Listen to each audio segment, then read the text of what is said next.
இன்னைக்கும் போலவே அன்னைக்கும் அவங்களுடைய குறும்பு வேலைகளை ஆரம்பிக்கலாம் அப்படின்னு சந்து அப்படிங்கிற காக்காவும் காவியா அப்படிங்கிற புறாவும் ஆகாயத்துல பறந்து போய்கிட்டு இருந்தாங்க. ஏண்டா சந்து, இன்னைக்கு நம்மளுடைய இந்த குறும்புத்தனத்தை எங்க ஆரம்பிக்கிறது, யார்கிட்ட இருந்து ஆரம்பிக்கிறது? அதுதான் நானும் யோசிச்சுக்கிட்டே இருக்கேன். நம்மள பத்தி தெரிஞ்சு நாம செய்யற குறும்பு வேலைகளை பத்தி தெரிஞ்சுக்கிட்டவங்க எல்லாருமே நம்ம கண்ணுல படாம தப்பிச்சு ஓடிக்கிட்டு இருக்காங்க. நாம யார்கிட்ட இருந்து ஆரம்பிக்கிறது? ஆமாண்டா சந்து. அப்படி பேசிக்கிட்டு போற அவங்க பார்வையில ஒரு மரத்துக்கு கீழே வாயை திறந்து தூங்கிக்கிட்டு இருந்த கொக்கு தெரிஞ்சது. அத பார்த்து அவங்க சிரிச்சாங்க. என்னடா சந்து, ஆரம்பிக்கலாமா? ஆமா ஆமா, நம்ம வேலைய ஆரம்பிக்க வேண்டிய நேரம் வந்துருச்சு. அப்படி வாய் திறந்து படுத்துக்கிட்டு இருக்கே அந்த கொக்கு. அந்த கொக்கு வாயில முதல்ல யார் ஆயி போறாங்க பாக்கலாம். அத நான் முதல்ல பண்றேன். இல்ல இல்ல, அத நான் முதல்ல பண்றேன் அப்படின்னு ரெண்டு பேரும் போட்டி போட்டு மாமரத்துக்கடியில படுத்திருந்த கொக்கு பக்கத்துல போனாங்க. முதல்ல சந்து காக்கா கொக்கோட வாயில ஆயி போயிடுச்சு. அதுக்கப்புறமா புறா ஆயி போயிடுச்சு. இப்படி ஒருத்தங்க மாத்தி ஒருத்தங்கன்னு ஆயி போய்கிட்டு இருந்தாங்க. திடீர்னு வாயில ஏதோ விழுந்துச்சு அப்படிங்கறத பார்த்து அத முழுங்கிடுச்சு அந்த கொக்கு. சந்து காக்காவும் காவியா புறாவும் அத பார்த்து பயங்கரமா சிரிச்சாங்க. அந்த சிரிப்பு சத்தத்தை கேட்ட உடனேயே, டேய் சந்து, எதுக்குடா அப்படி சிரிச்சுக்கிட்டு இருக்க? ஆமா, இப்ப நீ முழுங்குனியே, அது என்னது? ஐஸ்கிரீம் மாதிரி இல்ல இருந்துச்சு. அது ஒன்னும் ஐஸ்கிரீம் கிடையாது. நாங்க தான் உன் வாயில பாத்ரூம் போயிட்டோம் அப்படின்னு சொன்னதுமே கொக்கு அவங்க ரெண்டு பேரையுமே திட்ட ஆரம்பிச்சுது. ஆனா சந்து காக்காவும் காவியா புறாவும் சிரிச்சுக்கிட்டே அங்கிருந்து ஓடி போயிட்டாங்க.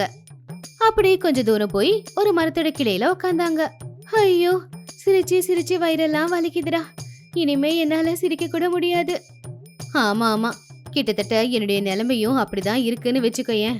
கொஞ்ச நேரம் இந்த மரத்துக்கு மேல ஓய்வு எடுத்துக்கலாம். சரிடா, கொஞ்ச நேரம் ரெஸ்ட் எடுத்துக்கலாம் அப்படின்னு சொல்லி ரெண்டு பேரும் கொஞ்ச நேரம் வரைக்கும் உட்காந்து ஓய்வு எடுத்துக்கிட்டு இருந்தாங்க. அப்பதான் ராணி குருவி அதோட முதுகுல ரெண்டு பானையில தண்ணிய சுமந்துக்கிட்டு வழி பார்த்து போய்கிட்டு இருந்துச்சு. இந்த வீணா போன காக்காவும் புறாவும் எங்க இருக்கோ தெரியல. எப்படியாவது அவங்க கண்ணுல படாம ஊரு போய் சேரணும். இந்த தண்ணிய எல்லாருக்கும் கொடுக்கணும். அப்பதான் அவங்க பணம் கொடுப்பாங்க. இல்லனா என் வாழ்க்கை நான் வாழ்றது கஷ்டமாயிடும் அப்படின்னு சொல்லிக்கிட்டே போய்கிட்டு இருக்கும்போது மரக்கிளையில உட்காந்துருந்த சந்து காக்காவும் காவியா புறாவும் தண்ணி சுமந்துக்கிட்டு போற ராணி குருவிய பாத்துட்டாங்க. காவியா, அங்க பாரு, ராணி குருவி தண்ணி பானைய சுமந்துக்கிட்டு போய்கிட்டு இருக்குது பாரு. ஆமாண்டா, அந்த ராணிக்குருவி எப்பெல்லாம் பானையில தண்ணிய சுமந்துக்கிட்டு போய்கிட்டு இருக்கோ அப்பெல்லாம் எனக்கு அது விஜயசாந்தி மாதிரி தான் தெரியுது. அட ஆமா ஆமா, ராணிக்குருவி நம்ம விஜயசாந்தி மாதிரி ரொம்பவும் பலசாலி. அதனாலதான் பானைக்கு மேல பானையை வச்சு தண்ணிய சுமந்துக்கிட்டு போகுது பாரு. ஆனா எனக்கு இப்போ அதெல்லாம் தெரியாதுடா. என்ன பண்ணி அதை வெறுப்பேத்தலாம் அப்படின்னு தான் தோணுது அப்படின்னு சொல்லி மரத்துல இருந்து கீழே இறங்கி வந்து சில கற்களை எடுத்துக்கிட்டு மரத்துக்கு மேல போயிடுச்சு. அந்த கல்லை கொண்டு போய் சந்து காக்கா முன்னாடி வச்சுது. இங்க இருந்து அந்த பானையை யாரு உடைக்கிறான்னு பாக்கலாமா? சரி, பாக்கலாம் அப்படின்னு காவியா புறா சொன்னதுமே சந்து காக்கா ஒரு கல்லை தூக்கி எரிஞ்சுது. அவ்வளவுதான், அந்த கல்லு மேல இருக்கிற பானையில போய் பட்டுச்சு. அப்புறம் என்ன, அந்த பானையில இருந்த தண்ணி எல்லாம் கொட்டி போச்சு. அத பார்த்ததும் ராணி குருவி ரொம்ப கோவமா, எங்க இருந்துடா வந்து தொலைஞ்சிங்க நீங்க ரெண்டு பேரும்? வீணா போனவங்களா? உங்க பார்வையில நான் தான் இன்னைக்கு மாட்டினேனா அப்படின்னு சொல்லும் போதே காக்கா இன்னொரு கல்லையும் வீசிச்சு. அதுல இன்னொரு பானையும் உடைஞ்சு போச்சு. அப்படி அந்த பானை உடைஞ்சி தண்ணி எல்லாமே ராணி குருவி மேல ஊத்திருச்சு. தண்ணி ஊத்துனதுனால ராணி குருவி முழுசா நனைஞ்சு போச்சு. அத பார்த்து சந்து காக்காவும் காவியா புறாவும் ரெண்டு பேருமே சத்தமா சிரிச்சாங்க. ராணி கோவமா, உங்களை அப்படின்னு அவங்க ரெண்டு பேரை நோக்கி வந்துகிட்டு இருக்கும்போது சந்து காக்காவும் காவியா புறாவும் அதை பார்த்து சிரிச்சுக்கிட்டே அங்கிருந்து பறந்து போயிட்டாங்க. ராணி குருவி எவ்வளவு வேகமா அவங்கள துரத்திக்கிட்டு போனாலும் அவங்க கிட்ட மாட்டாம இன்னும் வேகமா சிரிச்சுக்கிட்டே, வா வா ராணி குருவி, எங்களை பிடிச்சு பாரு. உன் கோவம் அடங்குற வரைக்கும் எங்களை அடிச்சு பாரு. ஆமா ராணி, சீக்கிரமா வா, எங்களை சீக்கிரமா புடி. எவ்வளவு தோணுதோ அவ்வளவும் அடி. உனக்கு நல்ல ஆஃபர் கொடுத்துருக்கோம், மிஸ் பண்ணிடாத. ஆஃபர் நல்லா இருக்கா ராணி அப்படின்னு சொல்லி போய்கிட்டு இருந்தாங்க. ஆனா கொஞ்ச தூரம் போகும்போதே பாவம் ராணி ரொம்பவும் சோர்வடைஞ்சிருச்சு. அதனால ஒரு மரத்தோட கிளையில உட்காந்துச்சு. இவங்க குறும்புத்தனம் நாளுக்கு நாள் அதிகமாயிக்கிட்டே இருக்கு. இனி பொறுமையா இருக்க கூடாது, அவங்க பெத்தவங்க கிட்ட சொல்லிடணும் அப்படின்னு சொல்லி அதோட வீட்டுக்கு வந்துச்சு. வீட்டுல இருக்கிற வேற 2 பானையை எடுத்துக்கிட்டு தண்ணி எடுக்கிறதுக்காக அங்கிருந்து கிளம்புச்சு. இப்படி நாட்களும் போய்கிட்டு இருந்துச்சு. ஒரு நாள் எப்பவும் போலவே ராணிக்குருவி பானைக்கு மேல பானையை வச்சு தண்ணியை சுமந்துக்கிட்டு போய்கிட்டு இருக்கும்போது கொஞ்சம் கூட சந்தேகமே வராம சந்துவும் காவியாவும் 2 பேரும் கல்ல மேல் பானையில போட்டுக்கிட்டு இருந்தாங்க. அப்படி போட போட தண்ணி குதிச்சு குதிச்சு ராணிக்குருவி முழுசா நனைஞ்சு போச்சு. என்ன இது, நான் நனைஞ்சுக்கிட்டு இருக்க, ஒருவேளை ஏதாவது பானையில இருந்து தண்ணி சுட்டிக்கிட்டு இருக்கோ அப்படின்னு மெதுவா கீழே இறங்குச்சு. அப்போ மேல இருக்கிற பானைய கவனிச்சுது. அந்த பானை பூரா கல்லாதான் இருந்தது. அப்பதான் ராணிக்குருவிக்கே புரிஞ்சுது, இந்த வேலைய அந்த குறும்புக்கார பறவைகள் தான் பண்ணிருக்கணும். ஆனா எப்படி பண்ணாங்கன்னு தான் தெரியல.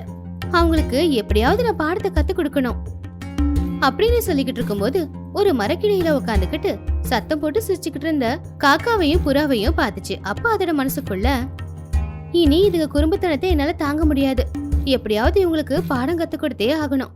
இவங்க கையாலேயே நான் தண்ணியை எப்படி எடுத்துட்டு வர வைக்க போற பாரு அப்படின்னு சொல்லி அதோட வீட்டுக்கு போச்சு. கதவை சாத்திக்கிட்டு 2-3 நாள் வீட்டுக்குள்ளேயே இருந்துச்சு. நாட்களும் போயிடுச்சு. ராணிக்குருவி தண்ணியை எடுத்துட்டு வரதில்ல அப்படிங்கறதுனால கிளி, கழுகு, கொக்கு இவங்க 3 பேரும் சேர்ந்து ராணிக்குருவியோட வீட்டுக்கு போனாங்க. ராணி ராணி அப்படின்னு கூப்பிட்டதும் ராணிக்குருவி வீட்டை விட்டு வெளியில வந்துச்சு. என்னாச்சு ராணி, எதுக்காக 2-3 நாளா தண்ணி எடுத்துட்டு வரல? சொல்லு ராணி, உனக்கு ஏதாவது தொந்தரவு இருந்தா எங்க கிட்ட சொல்லிருக்கணும்ல. அதை விட்டுட்டு 2-3 நாளா தண்ணி எடுத்துட்டு வரலனா எப்படி சொல்லு? நான் ஒன்னும் உடம்பு சரியில்லைன்னு தண்ணி எடுத்துட்டு வராம விடல, கை கால் வலிக்குதுன்னு தண்ணி எடுத்துட்டு வராம விடல. அப்புறம் அந்த குறும்புக்கார பறவைகளோட குறும்புத்தனத்தை தாங்க முடியாம தான் நான் தண்ணி எடுத்துட்டு வரதில்ல. இது வெயில் காலம், எங்கேயுமே தண்ணி சரியா கிடைக்க மாட்டேங்குது. ரொம்ப தூரமா போய் ரொம்ப பத்திரமா 2 பானையில கஷ்டப்பட்டு தண்ணியை சுமந்துக்கிட்டு வரும்போது இந்த 2 பறவைங்களும் சேர்ந்து நான் தண்ணி கொண்டு வர பானையை உடைச்சிடுதுங்க. அப்படின்னா புது பானையை கொண்டு போய் தண்ணி எடுத்துட்டு வரணும். அதை விட்டுட்டு நீ இப்படி பண்றது கொஞ்சமாவது சரியா இருக்கா? அந்த வேலையும் நான் செஞ்சுட்டேன். புது பானையை எடுத்துட்டு போய் தண்ணியை பிடிச்சிக்கிட்டு கஷ்டப்பட்டு சுமந்துக்கிட்டு வந்தா மேல இருந்து ஒவ்வொரு கல்லா போட்டு அந்த பானையில இருந்த தண்ணி எல்லாத்தையுமே ஏன் மேலேயே ஊத்த வச்சிட்டாங்க. ஆமாங்கய்யா, வர வர இந்த சந்து காக்கா, காவியா, புறா செய்யற அந்த குறும்புத்தனம் அதிகமாயிக்கிட்டே இருக்கு. கொஞ்ச நாளுக்கு முன்னாடி தூங்கிக்கிட்டு இருந்த ஏன் வாயில 2 பேரும் ஆய் போயிட்டு 2 பேரும் அதை பார்த்து சிரிச்சுக்கிட்டு இருக்காங்க தெரியுமா அப்படின்னு சொன்னதும் அதை கேட்ட கழுகுக்கு ரொம்பவே கோவம் வந்துருச்சு. அது ரொம்ப கோவமா, சந்து காக்காவும் காவியா புறாவுமா அப்படின்னு கத்துச்சு. அப்ப கொஞ்ச தூரத்துல மரத்துக்கு மேல உட்கார்ந்திருந்த புறாவும் காக்காவும் அந்த சத்தத்தை கேட்டு ரொம்பவே பயந்து போய், அடியே கழுகு சத்தமா கத்துது, வா போலாம். அந்த சத்தம் ராணிக்குருவியோட வீட்டுக்கிட்ட இருந்துதான் வருது போல. சரி சரி வா வா, நம்ம சீக்கிரமா போலாம் அப்படின்னு சொல்லி சந்து காக்காவும் காவியா புறாவும் ராணிக்குருவி வீட்டுக்கிட்ட போனாங்க. அப்ப அங்க இருந்த கொக்கு, கிளி, குருவி 3 பேர் கோவமா பார்த்தாங்க. உங்க குறும்புத்தனம் எல்லை மீறி போகுது போல. நாங்க என்னங்க செஞ்சோம்? நீங்க என்ன பண்ணீங்கன்றது உங்களுக்கும் தெரியும், அது எங்களுக்கும் தெரியும். இப்போ அதை பத்தி பேசி டைம் வேஸ்ட் பண்றதுல எனக்கு விருப்பம் இல்ல. நீங்க பண்ண குறும்புத்தனத்தினால ராணிக்குருவி தினமும் எங்களுக்கு கொடுத்துக்கிட்டு இருந்த தண்ணியை கொடுக்க மாட்டேங்குது. இன்னையில இருந்து நீங்களே ராணிக்குருவி கூட இருந்து ஆளுக்கு ஒரு பானையில தண்ணி கொண்டு வந்து எங்களுக்கு கொடுக்கணும். இல்லனா உங்க 2 பேரை நான் கொன்னுடுவேன். உங்களுக்கு அது புரியுதுல்ல அப்படின்னு மிரட்டி கழுகு அங்கிருந்து போயிடுச்சு. அதை பார்த்து சந்து காக்காவும் காவியா புறாவும் முழிச்சுக்கிட்டு இருந்தப்போ ராணிக்குருவியும் கிளியும் கொக்கும் அதை பார்த்து சந்தோஷமா சிரிச்சாங்க. அன்னையில இருந்து ராணிக்குருவி கூடவே இருந்து தண்ணியை சுமந்துக்கிட்டு வந்து கொடுத்துக்கிட்டு இருந்தாங்க அவங்க 2 பேரும். வாணி காக்கா காட்டுல அங்கங்க இருக்கிற சாணத்தை எடுத்து ஒரு கூடையில சந்தோஷமா போட்டுக்கிட்டு, எனக்கு வந்த யோசனை இந்த காட்டுல எந்த பறவைக்கும் வந்திருக்காது. அப்படி வந்திருந்தா காட்டுல இவ்வளவு சாணம் இப்படியே இருக்காது. இந்த தடவை ஹோலி பண்டிகைய இந்த சாணத்தை வச்சுதான் நான் கொண்டாட போறேன்னு யாருக்குமே தெரியாது. எல்லாரும் அதை பார்த்து சர்ப்ரைஸ் ஆக போறாங்க அப்படின்னு சொல்லி சந்தோஷப்படும் போது சாப்பாடு தேடிக்கிட்டு போய்கிட்டு இருந்த சிரி கிளி அவளை பார்த்து, என்னது இது, எப்பவும் இல்லாத மாதிரி இன்னைக்கு இது புதுசா சாணம் எடுத்துட்டு போயிட்டு இருக்கு. புதுசா சாணத்தை ஏதாவது புது வியாபாரம் செய்ய போதா என்ன அப்படின்னு சொல்லி சாணத்தை எடுத்து கூடையில போட்டுக்கிட்டு இருக்கிற வாணி காக்கா பக்கத்துல வந்து இறங்குச்சு சிரி கிளி. வாணி காக்கா சிரி கிளிய பார்த்த உடனே முகத்தை திருப்பிக்கிச்சு. ஐயோ, இந்த பறவையும் பாத்திரக்கூடாது, எல்லாருக்கும் சர்ப்ரைஸ் கொடுக்கலான்னு பார்த்தா இந்த சிரிக்கிளி வந்து பாத்துருச்சே. இப்போ இதுகிட்ட நான் என்ன சொல்லி சமாளிக்க போறேன்? ஏதாவது ஒரு பொய்ய சொல்லி இங்கிருந்து விரட்டிட வேண்டியதுதான். அப்படி யோசிச்சு உடனே சிரிக்கிளிய பார்த்து, என்ன இந்த பக்கம் வந்திருக்க அப்படின்னு வாணி கேட்ட உடனே கிளி ரொம்ப கோவமா சொல்லுச்சு, அது எல்லாத்தையும் நான் அப்புறமா சொல்றேன். முதல்ல எனக்கு தெரியாம இந்த சாண வியாபாரத்தை எப்ப ஆரம்பிச்ச அப்படின்னு கேட்டுச்சு. அத கேட்டதோ காக்கா மனசுக்குள்ளேயே சந்தோஷப்பட்டுக்கிட்டு, அப்பாடா, அவளே கேள்வியும் கேட்டு அவளே பதிலும் கொடுத்துட்டா, இப்போ எனக்கு எந்த பிரச்சனையும் இல்ல அப்படின்னு நினைச்சுக்கிட்டு சிரிக்கிட்ட மட்டும், வயித்து பொழப்பாச்சே, ஏதாவது செய்யணும்ல சிரி, அதனாலதான் செய்யறேன் அப்படி சொன்னதும் சிரிக்கிளி சிரிச்சுது. சரி சரி, எல்லாத்தையும் ஒழுங்கா செய். கல்யாணத்துக்கு முன்னாடியே 4 காசை சேர்த்து வச்சுக்கணும். கல்யாணத்துக்கு அப்புறம் செலவெல்லாம் அதிகமாகுமே ஒழிய குறையாது. சரிடி, என்னை விட பெரியவனி, நீ ஒரு நல்ல வார்த்தை சொன்னா அதை நான் கேட்க மாட்டேனா? அப்படியே கேட்டு நல்லபடியா நடந்துக்கிறேன். சொன்னத புரிஞ்சுக்கிட்ட, அதுவே போதும். சரி சரி, சாயந்தரம் நம்ம பறவைகளோட ஹோலி மீட்டிங் இருக்கிற விஷயம் உனக்கு தெரியும்ல? தெரியும், நான் கண்டிப்பா வந்துருவேன் அப்படி சொன்னதும் சிரிக்கிளி அங்கிருந்து போயிடுச்சு. வாணி காக்கா சாணத்தை எடுத்து கூடையில போட்டுக்கிட்டு இருந்துச்சு. சரியா அதே நேரத்துல ராணி அப்படிங்கிற குருவி பூக்களை ஒன்னொன்னா பறிச்சு கூடையில போட்டுக்கிட்டு இருந்துச்சு. அட, இந்த மரத்துல முழுக்க பூக்கள் அப்படியே இருக்குன்னா இன்னும் எந்த பறவையும் இந்த பூவை பத்தி யோசிக்கல அப்படின்னு தான் அர்த்தம். இந்த மாதிரி புத்திசாலித்தனம், இந்த மாதிரி முன் யோசனை, இது இந்த காட்டுல இருக்கிற எந்த பறவைக்கும் கிடையவே கிடையாது.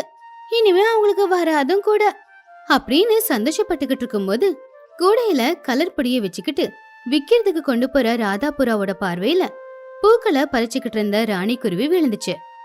இது நான் எதிர்பார்த்ததுதான். இந்த காலத்துல ஹோலி பண்டிகை கொண்டாடுறதுக்கு கலரை பயன்படுத்துறாங்க ஒழிய இவ்வளவு மாதிரி யாரும் பூக்களோட தண்ணிய பயன்படுத்துறது இல்ல, லூசு அப்படின்னு நினைச்சு ராணி குருவி கிட்ட வந்துச்சு புறா.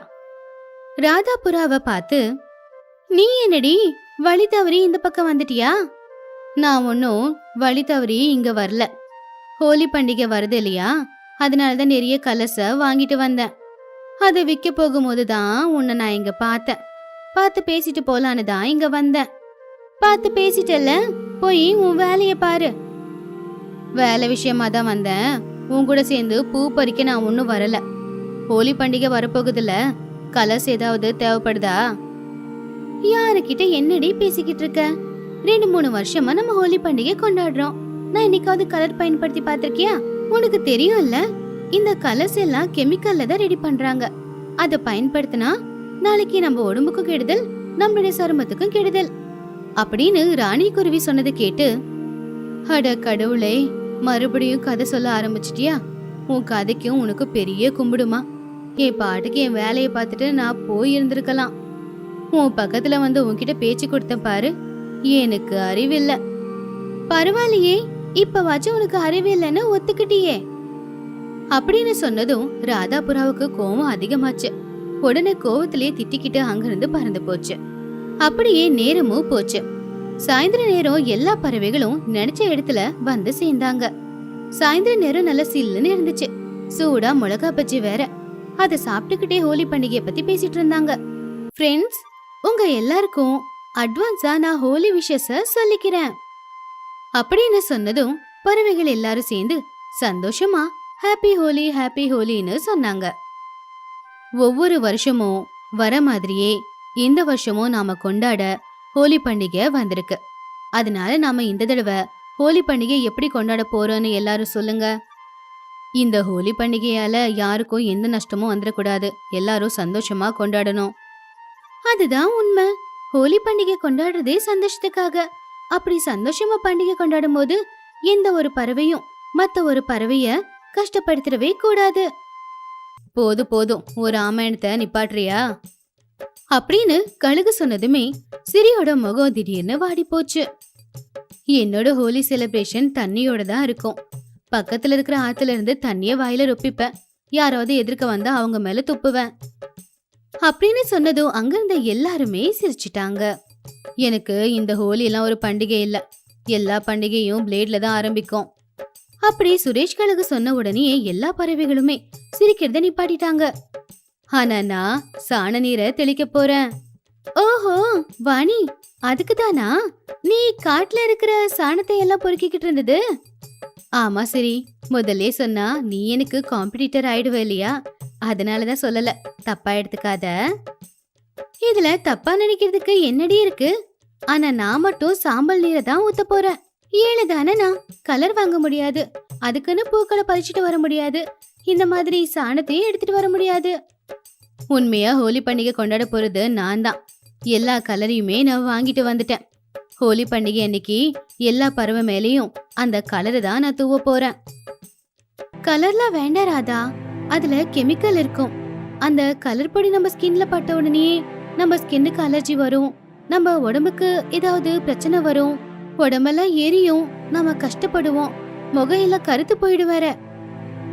ஆமா ஆமா, இந்த கெமிக்கல்ஸ் எல்லாம் பயன்படுத்துறதுனால உயிர் நஷ்டம் மட்டும் இல்ல, இயற்கையும் நஷ்டமடையும். இது வரைக்குமே இப்படிதான் நடந்துச்சு, இதுக்கப்புறமும் இப்படியே தான் நடத்தணுமா? நமக்கும் கொஞ்சமாவது பொறுப்பு இருக்கணும் இல்லையா அப்படின்னு எல்லாரும் சொல்லும்போது ராதாபுரா ரொம்பவும் கோவமா, ஓஹோ நீங்க எல்லாரும் சேர்ந்து என்னுடைய வியாபாரத்தை அழிக்கலான்னு பாக்குறீங்க, எனக்கு நல்லா புரியுது. ராதா கோவப்படாத, யோசிச்சு பாரு, 2 வருஷத்துக்கு முன்னாடி உன்னோட பொண்ணு எப்படி செத்து போனா? அப்படி சொன்னதும் புறா 2 வருஷத்துக்கு முன்னாடி நடந்ததை ஞாபகப்படுத்துச்சு. கெமிக்கல் கலந்திருக்கிற கலர் தூளை பயன்படுத்துறதுனாலதான் ராதா குருவியோட பொண்ணு இறந்து போயிட்டான்னு டாக்டர் சொன்னப்போ அதை கேட்டு ராதா அழ ஆரம்பிச்சது. இப்பவும் அதோட கண்ணுல இருந்து கண்ணீர் வந்துச்சு. உன்னை வருத்தப்பட வைக்க நான் சொல்லல ராதா. எனக்கு புரியுது ஃப்ரெண்ட்ஸ், நான் கலர் பயன்படுத்த மாட்டேன், எது நமக்கு பாதுகாப்பானதோ அதை மட்டும் நான் பயன்படுத்துறேன் அப்படின்னு சொன்னதும் எல்லா பறவைகளும் சந்தோஷப்பட்டாங்க. அதுக்கப்புறம் ரொம்ப இருட்டானதுனால எல்லா பறவைகளும் அவங்கவுங்க கூட்டுக்கு பறந்து போயிட்டாங்க. அடுத்த நாள் தான் ஹோலி பண்டிகை. காட்டுல பறவைகளோட ஹோலி பண்டிகை ஆரம்பமாச்சு. ராணி குருவி பூக்களை வச்சு எடுத்துட்டு வந்த அந்த கலர் தண்ணிய அடிச்சுக்கிட்டு இருந்துச்சு. வாணி காக்கா அதோட ஐடியாவான சாண நீரை கலந்து ஊத்துச்சு. சிரிக்கிளி சாம்பல் கலந்த தண்ணிய அடிக்க ஆரம்பிச்சுது. ராதாபுரா எந்த பறவை கலர் தண்ணிய ரெடி பண்ணி வச்சிருக்கோ அந்த தண்ணியை எடுத்துட்டு வந்து எல்லார் மேலயும் அந்த தண்ணியை அடிச்சு சந்தோஷப்பட்டுக்கிட்டு இருந்துச்சு. ஆனா கொக்கு மட்டும் அந்த பண்டிகையில கலந்துக்கல. என்னடி வாணி, இந்த கொக்கு எங்க போச்சு? எங்கேயாவது ஒளிஞ்சுக்கிட்டு இருக்கோம். ஒளிஞ்சுக்கிட்டா மட்டும் நாம விட்டுருவோமா? எங்க ஒளிஞ்சிருந்தாலும் தேடி கண்டுபிடிச்சு கலர் தண்ணிய ஊத்தணும். 1 வருஷத்துக்கு வர ஹோலி, இத நல்லா கொண்டாட வேண்டாமா? அப்படின்னா வாங்க அப்படின்னு பறவைகள் எல்லாம் பேசி நிறைய கலர் தண்ணிய எடுத்துக்கிட்டு கொக்கு எங்க இருக்கு அப்படின்னு தேடிக்கிட்டே போனாங்க. அப்போ மரத்துல ஒளிஞ்சுக்கிட்டு இருந்த கொக்கு அவங்க பக்கம் வந்துட்டு இருக்கிற பறவைகளை பார்த்து, ஐயோ நான் ஹோலி விளையாட போலன்னு சொல்லி இங்கே எல்லாத்தையும் எடுத்துக்கிட்டு வராளுங்களே அப்படின்னு ஓட பாத்துச்சு. அத பார்த்து, ஏய் ஓடாதடி, நான் மாட்ட மாட்டேன், இந்த வண்ண நீர் என் மேல பட்டுச்சுன்னா எனக்கு ஒத்துக்காது, அப்படின்னா என்கிட்ட மாட்டு. ஐயோ உனக்கு ஒரு கும்பிடுமா, அந்த சாண நீர் மேல பட்ட வேற ஏதாச்சும் வேணுமா? அதோட நாத்தம் போறதுக்கு எத்தனை நாள் எடுக்குமோ என்னவோ அப்படின்னு சொல்லிக்கிட்டு இருக்கும்போது எல்லா பறவைகளும் சேர்ந்து கொக்க ரவுண்ட் அப் பண்ணாங்க. அவங்க கொண்டு வந்த எல்லா தண்ணியுமே அடிச்சாங்க. அப்படி காட்டுல இருக்கிற பறவைகள் எல்லாரும் சேர்ந்து ரொம்பவும் சந்தோஷமா ஹோலி பண்டிகைய கொண்டாடினாங்க.